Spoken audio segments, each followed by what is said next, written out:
Hello again, everybody. As I said before, I will be doing a review of Quest for the Lost Pixel. Unfortunately, I didn't have time to do a review of just the base game because all the expansions came in.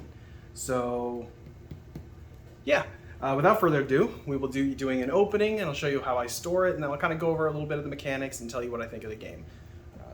So today's review is on Quest for the Lost Pixel and all of its expansions. I will see you on the table.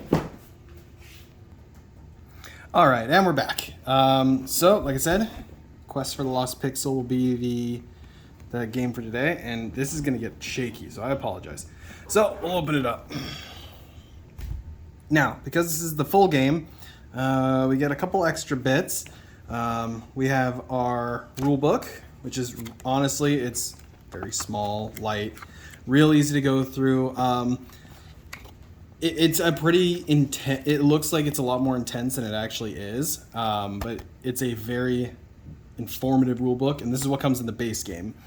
And then here are the little cards for Risk and Rewards, Catacombs of Etheria, Hack/Loot, and the Sunken Treasure, which I believe comes with Hack/Loot. I think that's the one that comes with.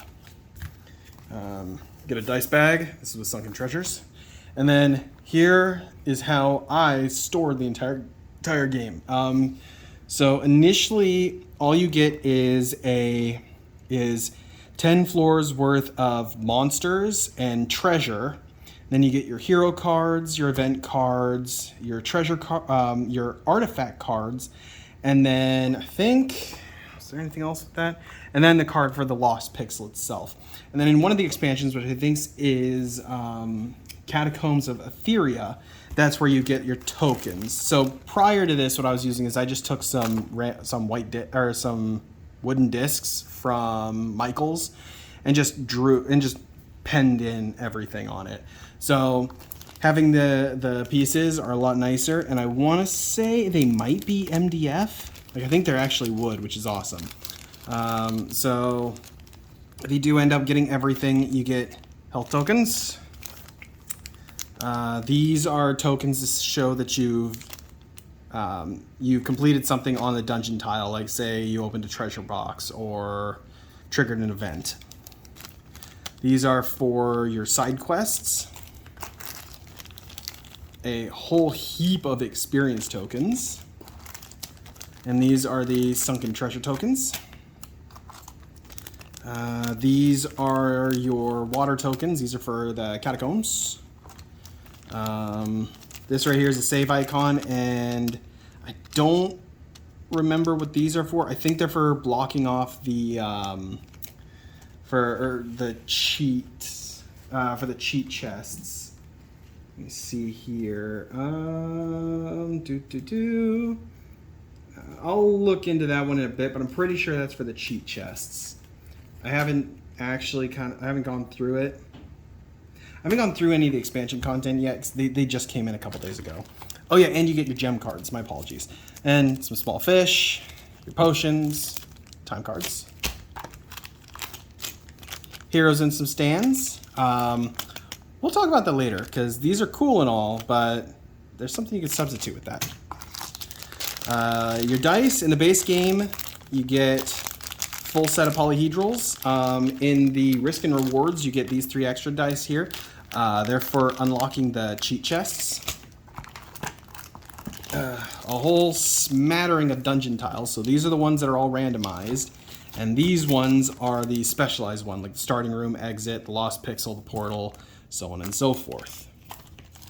And then for these, what I did was I put them in see-through card boxes, and it actually worked out pretty well because I think there's only 1 or 2 decks that I actually had to split up. It was the hero cards and the I think the artifacts. The artifacts we got a lot of, but yeah, so like your gems, your artifacts, events. See, that's the only one. Spells I was able to neatly fit in just one set. Yeah, so let me pull some of these out here to show you. then I'll kind of show you something else I have in here, because this is actually very helpful. Nice part is this makes it a lot easier to actually take apart, like put everything away after you're playing, and it makes clean up and everything a lot quicker and easier, which I actually really like. So I'll put a link in the description on where you can buy these, because they were dirt cheap. I think I paid 20 bucks for 100. And then these are really, really neat. I found these on Board Game Geek, and they're character sheets. So you put your character card here, and your armor, accessories, headpiece, weapons, boots. You got a level tracker. This is for your health here. And then I think what I was doing was I was just putting XP tokens up here. The only drawback is obviously no spot for spells, but or extra cards. But you could just put that like right down next to you, so it works out. And then the box. So I'm gonna pause the video and pull out a couple cards and give you kind of an example of how this works. Okay, so what I did was I kind of set up a little scenario here, and I threw in some miniatures because I'm going to show you something kind of cool about this base. So these are your standees for your characters, and on the character card you get your character's stats. So their strength, what dice they use, their dexterity, their intelligence, their base defense, and their speed. And then underneath they have an ability, and that's what you can use. So like for instance, his starting ability is every time you enter a floor, including the first floor, you can draw one treasure card for that floor and equip it, which is really, really cool. He also has the ability to hold 7 cards instead of 5 in his hand. So when you lay out the game, you're going to pull 1 gem. You pull, can't remember the exact number of gems. I think it's you pull 2 and keep 1. That could be wrong, so I apologize. I do know, however, you also you shuffle your decks, pull 3 spells, pick one, put the other 2 at the bottom of the deck, and then that's how you get your spells. So I just pulled one out of the box. So this was one of the ones from one of the expansions. So for this one, I can use any encounter phase. It's once per floor, and your hero gains their strength, dex, or intelligence plus 1d4 plus 1 towards a monster, which is a neat little spell because it gives you a little extra damage. So at the start of the game, what you do on the tile, the adventurer has a movement speed of 4, so I could go 1, 2, and then we'd flip a dungeon tile, then 3, 4, and then I could open up that chest. But let's say grab the chest, whatever. At the end of his movement speed, it's then the encounter phase. So what we'll do is we'll pull over the monster. Oh, perfect. We got an enhancer card. So what these do is this makes it so it's hard. The monsters are harder, but they usually give you better rewards for it. So you can definitely tell I didn't shuffle this. But anyway, so for instance, in this one, immediately draw 2 monsters. If a sheep is drawn, discard it, blah, blah, blah. Okay, so you get 2. So this one you fight 2 monsters. And this one I just pulled 2 of the big bad guys. So then you got to fight them both, it seems. Both monsters attack on their turn of combat. Oh yeah, so that's a rough ambush card. So both monsters attack on their turn. All right. So the nice part is I still get to attack first. So in this instance, since I don't have any weapons or anything, what I'll do is I'll pull out my dice and then we'll just roll it. So I have a D8. Where's my D8? Here we go. I got a D8. I'll use the spell. So then, roll. I get 5. I guess this is a new one, so I kind of have to double check it. But we'll fight this guy. So the purple pudding has 2 defense. So what we do is we subtract 2 from this. So we got a 5, so it'd be a 3, and that's how much damage he takes. So he'd be down to 3 damage. And then if we had any weapons or anything, and I'll just pull one to show you, because there is some really interesting mechanics with how elemental stats work. So with elemental stats, let me just find a card that can do it. Something with multiples, because that's kind of what threw me off first. Like here, right here. So say I had the Wandering Element, right? So, or the Wandering Amulet. It's a boost strength, dex, or int. So as long as I roll one of those for my attack, I can utilize this. And then I get to roll a dice for every single element on here. And that damage gets added too. So for this, it'd be just a bunch of d6s. So let's see. We already did 3 damage, so then we get to do 1d6 fire. Did 6 damage, so he'd be dead. And as you can see from his card, he doesn't have any defense against elements, so he's just dead. Now, if I could roll over the damage to this guy, I'm not sure. I don't think that's how that works. I'd have to double check how that monster card actually functions, because that's a new one. That came, like I said, it came in one of the expansions. That's how combat works, and that's what threw me a loop the most at first, was I thought I was playing it wrong, only because I was like, oh, well, maybe I just choose one of these elements to use against them. And then I had to go and double check, and the author even stated, no, it's broken like a rouge-like. If you got a weapon that does stupid amounts of damage, it's going to do stupid amounts of damage. So like this amulet that's an awesome thing to have right at the beginning. But see, here's the kicker. This is a level 6 item. My dude couldn't even use it since I'm on dungeon level 1. But at level 6, like that is some hardcore damage you're pulling.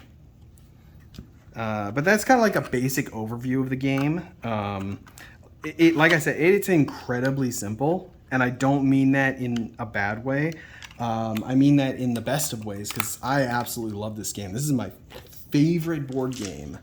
And I'll have to do a video and show like my board game closet, but I got a ton of board games, and this one just jumped out at me as some of the most fun I've ever had playing a solo experience, because this to me feels like just popping in and playing NetHack or Rogue. The only difference is the AI that's doing all the calculations in the back are a deck of cards. Now, one thing I didn't mention though was the time mechanic. So you are timed in the dungeon.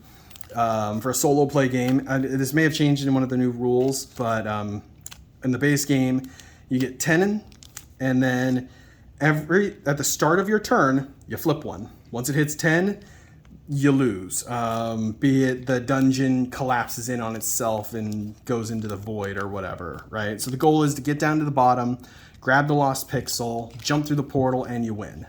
And then you'll have with one of the expansions, you get some side quests. So like if you accomplish something in your side quest, you gain treasure or experience and stuff like that. Like I said, hands down, I love this game. It's great. And like I was saying before with the dungeon tiles, oh yeah, and like this is the exit. So say we went through here.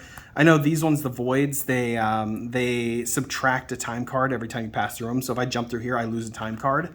But say we got this one, then I would just have to make my way to the exit and then down a level.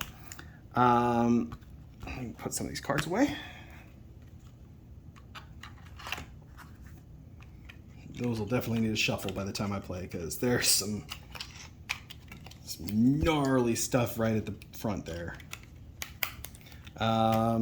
So what I was saying before about the miniatures, because I have an entire garage full of fantasy and sci-fi miniatures. So anytime I can pull out a miniature, makes me a happy camper. But I'm gonna zoom in here a little bit so you can see the tiles more. But take a look at this. So this is a 25mm base. That fits perfect. Going up to a 32 fits really perfect. So these squares are actually about 32 mil. And then this guy, I based him on a white base because he's a big hefty boy, but still totally playable. So if you don't want to use the standees and you want to like get a little more visual of it, you can easily swap out your standees for 3-dimensional miniatures, no problem. I mean that's what I do, just because I like the feel of them a little more, and it looks cooler, because then I feel like I'm actually playing a really odd version of Dungeons and Dragons, in a sense. But yeah, so that's like a quick overview of it. Like I said, I adore this game. It is absolutely fantastic. It's, like I said, really rules light. It gets the job done. The problem is the game takes a long time. You can go from, I would say 25 to 30 minutes to about 2 hours. I know when I beat the game, I used the Adventurer as my starting character, and it took me about 2 hours to get through all 10 floors. But it was a butt clencher probably about halfway through. This game can get tough because your character may become broken. Some of the monsters do the same. There's a boss character that was just introduced that he just rolls d20 as his major attack. It's bananas. But I just got lucky with, like, when I beat the game, I honestly think the only reason why is because I ended up getting the Ender Sword, which is a strength plus d20. And I was just blitzing through monsters, and I had a decent amount of elemental damage I could do. So it was like, it was pretty good, but it got hairy towards the end because the monsters get beefier and beefier. And by level 10, you're there. It's like gods throwing fists at each other. It's bananas. But yeah, like this is it's a great game. So one of the main drawbacks though is the price, and I'll put a link to the game in the description. But the base game, you're looking at spending about, I think it's 150-ish shipped, but you're getting like almost 1,000 cards. Like it's a very card heavy game, and honestly, it's worth it. Like, sure, you can fire up Rogue and jump right in and play, but this is like one of those things you could pull it out, grab a beer, and just go to town. Or if you're feeling kind of freaky, you can get 4 people. Like, it's 1 to 4 players. I can only imagine the amount of batshit insanity 4 players would be in this game, because I know how crazy it is when I'm just playing 1 player. Up to 4 would be nutty. And I will recommend that. I will say this though, synergy does matter, especially because I ran my second game. My first game I played through as a knight. The second game I played through as the necromancer. I made it to level 4 before I was just unable to cope with anything. It might have been because of bad rolls and just bad luck, but by level 5, I was hurting. All I was picking up was strength weapons, which only gets like a D4 for. I had no int stuff. I had barely any elemental stuff. So it really, like, what you pick up really depends on if you're gonna beat the game or not. Kind of like a game of Rogue. Like, if you're playing Rogue and you go through that first floor and you don't get anything like decent, you know for a fact you're not gonna make it to the end. Like, shit, I still can't make it to the end because I just have really bad luck on, like, the original Rogue, because that game is a little tough. It's so much fun, but it is so tough. But yeah, so next video, think we might sit down and do the Let's Play of Tin Helm, which I already got the table out. I might like record that now and probably post it after I clean up. Then after Tin Helm, I want to do Quest for the Lost Pixel, and then what else I got? Rogue Dungeon just came in, so I'll probably do an unboxing video of that, even though I already unboxed it and like put everything together. It'd mainly just be so you guys could see it. And that's about it. Oh, actually, I lied. There is something I got not today that I printed, actually. So I picked up Dungeon Crawl by Smackwell Games. And this is a neat little dungeon crawler with a big titty barbarian on the front. But it's a neat little dungeon crawler. And this is the free rules. Printed out and laminated the dungeon tile here. Then these are the character sheets, and it comes with paper standees, but as you can tell, I have enough miniatures to field a couple games of this. And I picked up the full game, just kind of waiting to print it out, because that book is like pretty big. I want to say the basic one is 177 pages, and that's with like the lore and everything. And then the printer light version is 155. So I might print that out tomorrow and staple it together and give that a go. But I wanted to try out the demo first, which this is also on Board Game Geek. I'll post a link to this because I read through the rules. It's really cool. And the nice part is if you don't have miniatures, like it has everything you need to play it, minus dice. You just have to get some D6s because I think this game only uses like 2d6. So it's pretty light. It looks crunchy. I think there's only like 60 pages of rules, and even then, really there's only like 5 or 6 because all the rest is just explaining like diagonals, how to set up the room. A lot of it's randomization because there's a random dungeon crawl module in the full game.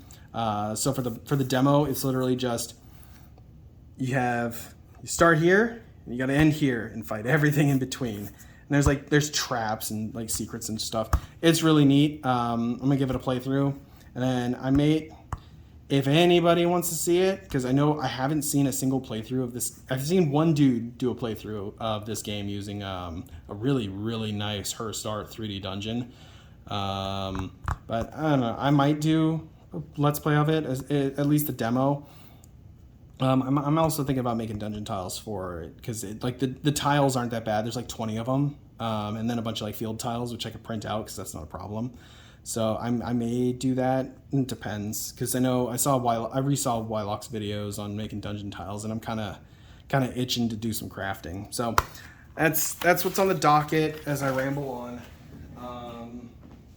But yeah, I would say expect Tin Helm tonight or tomorrow. Quest for the Lost Pixel. I got to figure out how to set up a table for that because I'm probably going to end up having to pull in my big boy table. So we'll see. If I end up going to IKEA tomorrow, then I'll definitely be doing Quest for the Lost Pixel because I'm getting some legs to put on my ping pong table so I can bring it inside. Then I can play war games, and I might actually do some videos on some cool indie war games that I have. But yeah, that's everything. Kind of circle back here. If you're interested in Quest for the Lost Pixel, I highly recommend it. It is a big investment, but this is like one of those games that is totally worth it. Like I know for a fact I definitely spent more money on getting everything for Zombie Side, Black Plague, and the hell's the other one? Green Horde. And Massive Darkness. Like on those 3 games alone, I've spent a small fortune. And this game right here is not even a quarter of that. I want to say altogether, this is like $260 for everything. Worth it, in my opinion. Where I've probably spent like $600 or $700 easily on all of Zombie Side and Massive Darkness. And that's because I missed out on the Kickstarters, so oops.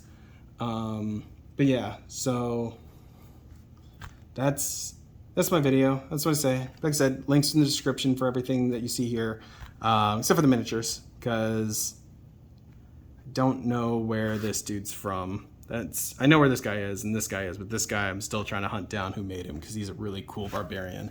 Just kind of give you a final shot here. This is just an awesome looking barbarian. He's definitely old school.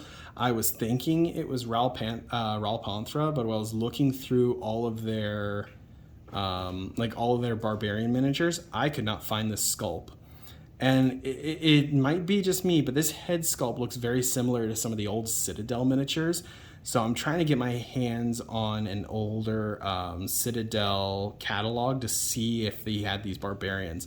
If anybody in the comments might happen to be able to identify this miniature, please let me know, because like I would love to try and hunt down a couple more because these are really neat barbarians. But yeah, anyway, that's it for this video. So you guys have yourself a great day, and I will talk to y'all later. Bye.